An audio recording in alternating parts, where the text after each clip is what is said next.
વડોદરા શહેરમાં દબાણ શાખાની ટીમ ફરી વખત આવી એક્શનમાં। વડોદરા શહેરના અલકાપુરી વિસ્તારમાં દબાણ શાખાની ટીમ દ્વારા દબાણ દૂર કરવાની કામગીરી હાથ ધરાઈ।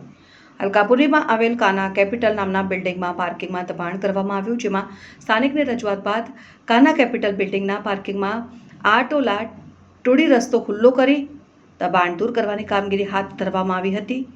સોસાયટીઓના સ્થાનિકો ટ્રાફિક જામના દ્રશ્યો વધારે થતા હતા, જેના કારણે સોસાયટીના સ્થાનિકે રજૂઆત કર્યા બાદ દબાણ શાખાની ટીમ એક્શન મોડમાં આવી હતી અને કાના કેપિટલના બિલ્ડિંગના ઓટલો તોડી દબાણ દૂર કરવાની કામગીરી હાથ ધરી હતી। સાથે જ રોડ રસ્તા ઉપર નડતરરૂપ થતા લારી ગલ્લાને ઉઠાવવાની કામગીરી હાથ ધરાઈ હતી। સંદર્ભમાં દબાણ શાખાની ટીમ સાથે બિલ્ડિંગ ઇન્સ્પેક્ટર ઉભા રહી દબાણ દૂર કરવાની કામગીરી હાથ ધરાઈ હતી। સંદર્ભમાં building inspector Mehul Solanki media સમક્ષ માહિતી પૂરી પાડી હતી।